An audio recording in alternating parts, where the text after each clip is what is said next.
ओम नमो भगवते वासुदेवाय नमः। श्रीमन्नारायण सत्यनारायण भगवान की कथा। सत्यनारायण व्रत कथा का पाठ करने से व्यक्ति को 1000 यज्ञ करने के बराबर पुण्य फल की प्राप्ति होती है। सत्यनारायण भगवान व्रत कथा में भगवान विष्णु के सत्य स्वरूप के बारे में बताया गया है। सत्यनारायण भगवान की कथा का श्रवण करने से व्यक्ति के जीवन में आ रहे सारे कष्ट और परेशानियां दूर हो जाती हैं। एक समय की बात है, नैमिषारण्य तीर्थ में शौनकादि 88,000 ऋषियों ने श्री सूत जी से पूछा, प्रभु, इस कलयुग में वेद विद्यारत मनुष्यों को प्रभु भक्ति किस प्रकार मिल सकती है तथा उनका उद्धार कैसे होगा। हे मुनिश्रेष्ठ, कोई ऐसा तप कहिए जिससे थोड़े समय में पुण्य मिले और मनवांछित फल की प्राप्ति हो। इस प्रकार की कथा सुनने से हम इच्छा रखते हैं और आप हमें विस्तार से बताएं।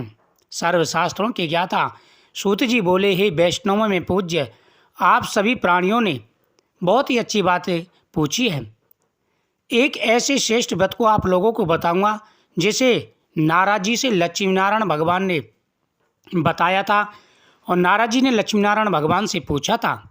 वह ध्यान से सुने। एक समय की बात है, योगीराज नारद जी दूसरों के हित की इच्छा से अनेक लोगों में घूमते हुए मृत्यु लोक में आ पहुँचे।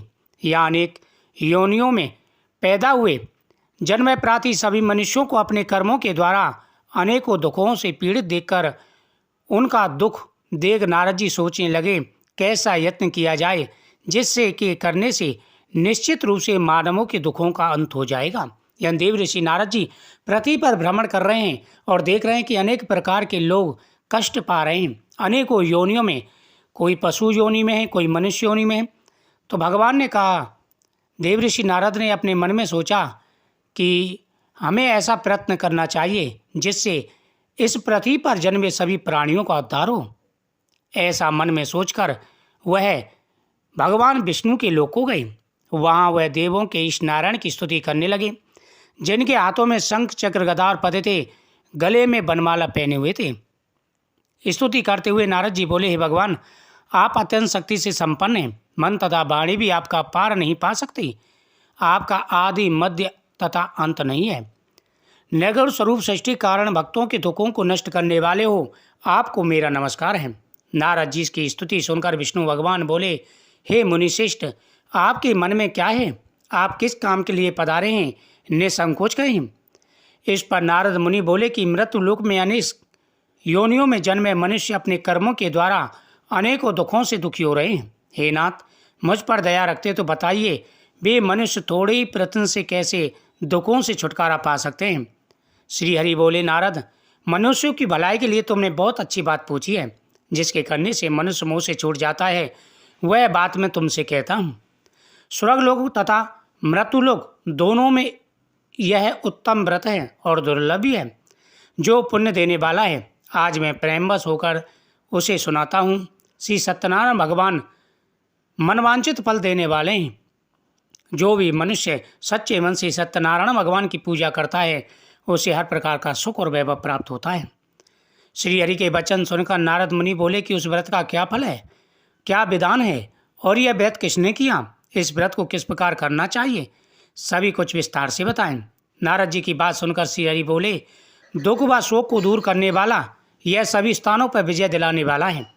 मानव को भक्ति व श्रद्धा के साथ शाम को श्री सत्यनारायण भगवान की पूजा धर्म परायण होकर ब्राह्मणों व बंधुओं के साथ करनी चाहिए।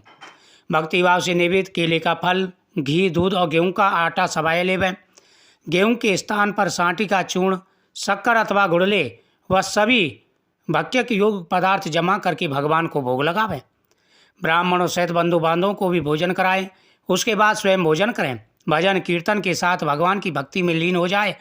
इस तरह से सत्यनारायण भगवान का व्रत करने पर मनुष्यों की सभी इच्छाएं पूरी होती हैं। इस कलिकाल अर्थात कलयुग में मृत्यु लोक में मोक्ष का यही एक सरल उपाय है। इति श्री सत्यनारायण भगवान का प्रथम अध्याय संपूर्ण। बोल लक्ष्मी नारायण भगवान की जय। श्रीमन्नारायण नारायण नारायण भजमन नारायण नारायण नारायण। बोल लक्ष्मी नारायण भगवान की जय।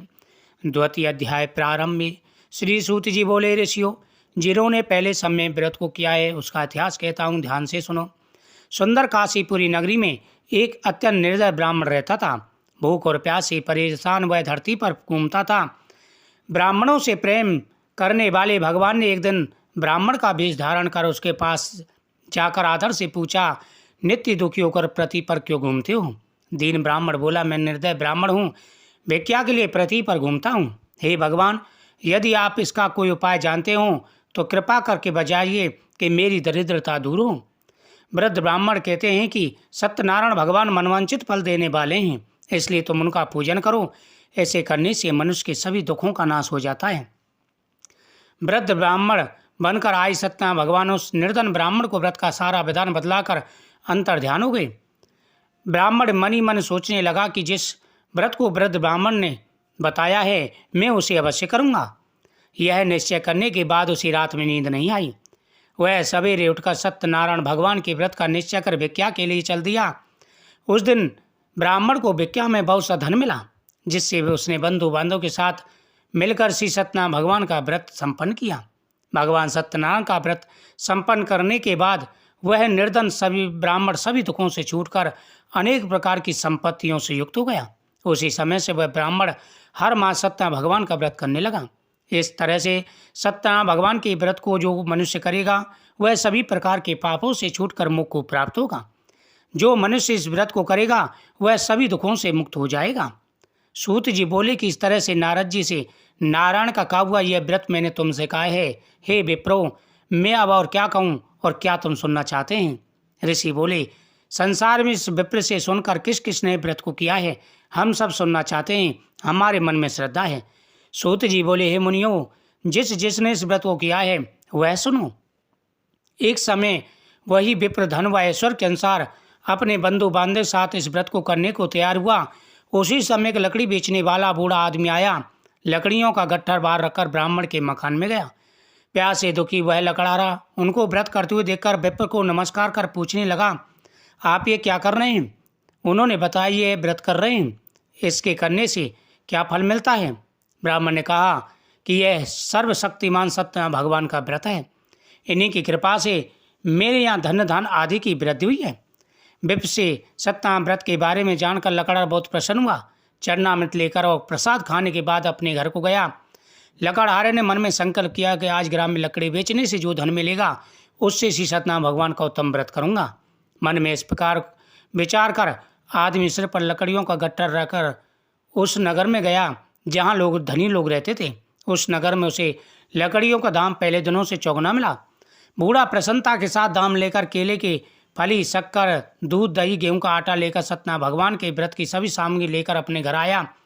वहाँ उसने बंधु बांधवों को बुलाकर विधि विधान के साथ सत्यनारायण भगवान का व्रत व पूजन किया। इस व्रत के प्रभाव से वह बूढ़ा लकड़हारा धनपुत्र आदि से युक्त होकर संसार के समस्त सुख भोगकर अंत में बैकुंठ धाम को चला गया। इति श्री सत्यनारायण व्रत का द्वितीय अध्याय संपूर्णम।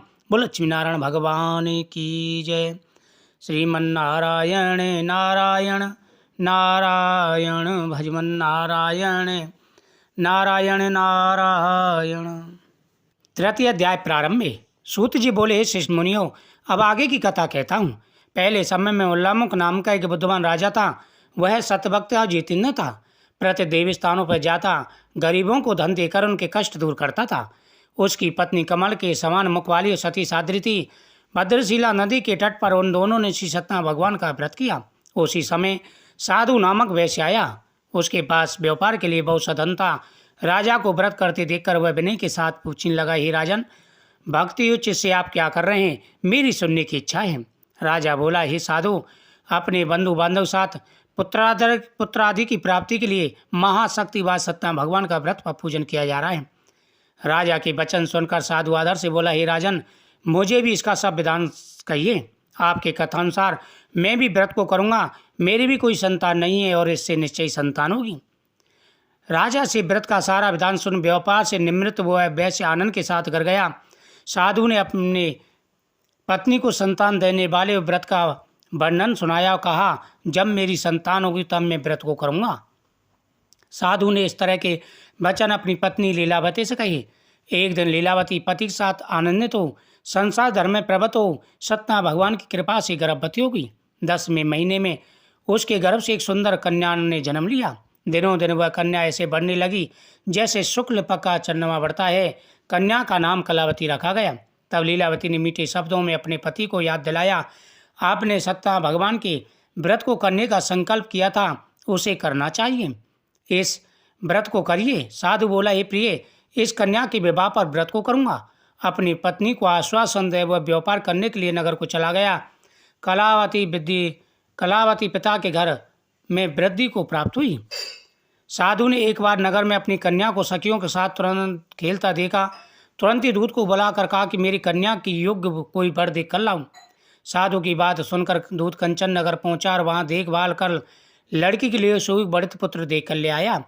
सुयोग लड़के को देखकर साधु ने प्रसन्नचित हो अपनी पुत्री का विवाह उसके साथ कर दिया, किंतु दुर्भाग्य से विवाह के समय सत्यनारायण भगवान का व्रत करना भूल गया। इस पर श्री सत्यनारायण भगवान क्रोधित हो गए और श्राप दिया कि साधु को अत्यंत दुख मिले।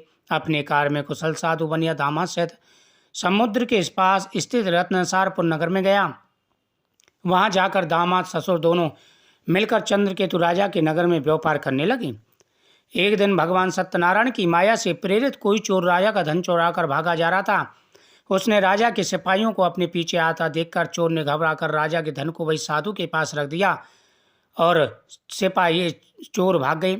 सिपाहियों ने जब साधु वैश्य के पास राजा के धन को पड़ा देखा तो वह ससुर दामाद दोनों को बांध कर ले गए और राजा के सामने जाकर के खड़ा कर दिया। कहा कि महाराज, यह दोनों चोर हैं। राजा की आज्ञा से उनको कठिन कारागार में डाल दिया गया।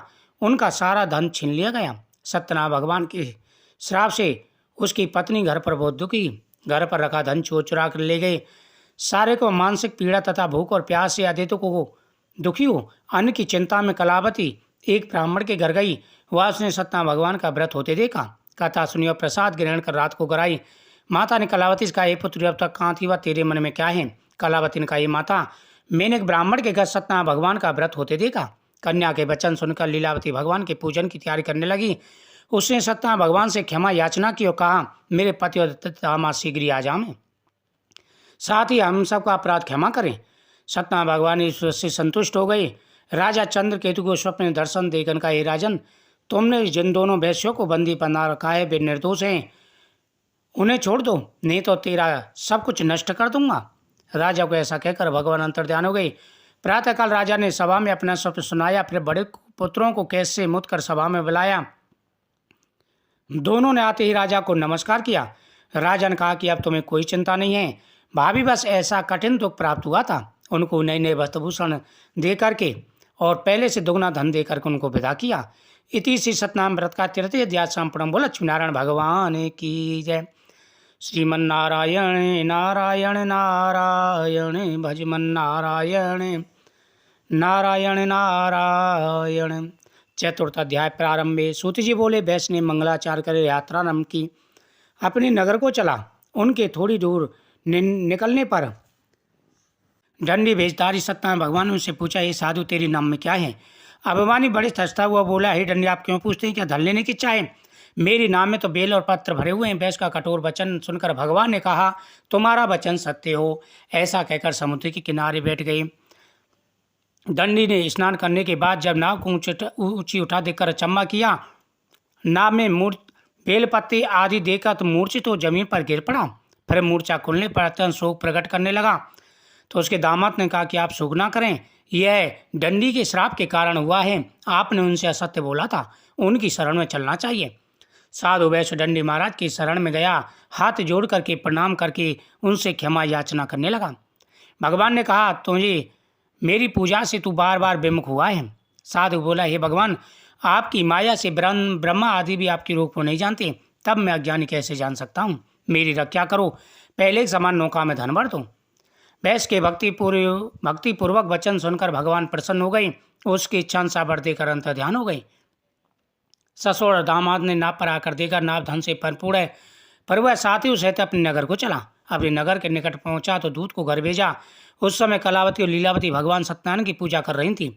लीलावती ने बड़े हर्ष के साथ सत्य भगवान का पूजन कर अपनी पुत्री से कहा, मैं पति के दर्शन के जाती हूँ, तू कारपुर शीघ्र आ जाना। माता के ऐसे वचन सुनकर कलावती जल्दी में प्रसाद छोड़कर पति के पास चली गई। प्रसाद की अवज्ञा के कारण सतदेव ने रुष्ट हो उसके पति को नाव सहित पानी में डुबो दिया। कलावती अपने पति को न देखकर रोती जनी पर गिर पड़ी। कन्या को रोता हुआ तथा नौका को डूबा हुआ देख साधु दुखित तो बोला, प्रभु मुझसे या मेरे परिवार से जो भूले जो इसे क्षमा करें। तभी आकाशवाणी हुई, साधु तेरी कन्या मेरा प्रसाद छोड़कर आई है, इसलिए ये प्रसाद खाकर लौटे तो इसे इसका पति अवश्य मिलेगा। कलावती ने प्रसाद खाकर आकर के फिर अपने पति के दर्शन किए तथा भगवान की कृपा से सब कुछ उसे प्राप्त हुआ और अंत में स्वर्गलोक की प्राप्ति हुई। इति से सतनाम व्रत का चतुराध्याय संपूर्ण। बोल लक्ष्मीनारायण भगवान की जय। पंचम अध्याय प्रारंभ में सूत जी बोले, ऋषियों में एक और कथा कहता हूँ। प्राचीन समय की बात है। प्रजापालन तुंदुज नाम का एक राजा था। उसने भी भगवान का प्रसाद त्याग कर बहुत दुख पाया। एक बार वन में जाकर वन पशुओं को मारकर बरबकी के नीचे आया। वहाँ उसने ग्वाल वालों को भक्तिभाव से बंधुओं से सत्यनारायण भगवान का पूजन करते देखा। न ही राजा अपमानवश नहीं गया और न ही सदैव भगवान को नमस्कार किया। जब ग्वाल बालों ने प्रसाद उसके सामने रखा तो वह प्रसाद त्यागकर अपनी नगरी को चला गया। वहाँ उसने अपना सब कुछ नष्ट पाया तो वह जान गया ये सब भगवान ने ही किया है। फिर वह क्षमा याचना पूर्वक आया और भगवान की शरण में गया, क्षमा याचना की और प्रसाद खाया तो सतदेव की कृपा से सब कुछ पहले जैसा था वैसा ही हो गया। फिर अंतकाल में वह बैकुंठ लोक को गया। सूत जी बोले, जिन्होंने पहले समय व्रत को किया है उनके दूसरे जन्म कहता हूँ। वृद्ध शतानन ब्राह्मण ने सुदामा का जन्म लेकर मुक्ति की प्राप्ति की। लकड़हारे ने अगले जन्म में निषाद बनकर मुक्ति पाया। उल्लामुख नाम का राजा दशरथ होकर बैकुंठ को प्राप्त हुआ। साधु नाम के वैश्य ने मुरध्वज बनकर अपने पुत्र को आरे से चीरकर मुख को पाया। महाराज द्वंद्वज ने स्वयंभू होकर भगवान में भक्ति कर्म कर मुख्य पाया। इति श्री सतनाम व्रत का है। इति श्री सतनाम भगवान का पंचम अध्याय संपूर्णम। बोल लक्ष्मीनारायण भगवान की जय। इस प्रकार से कथा सुनने के बाद भगवान को भोग लगाएं और जो भी भक्त प्रसाद माँ पर विराजमान हो, जिन्होंने कथा सुनी है सभी को प्रसाद बांटें और आप भी खाएं। जय श्री कृष्ण।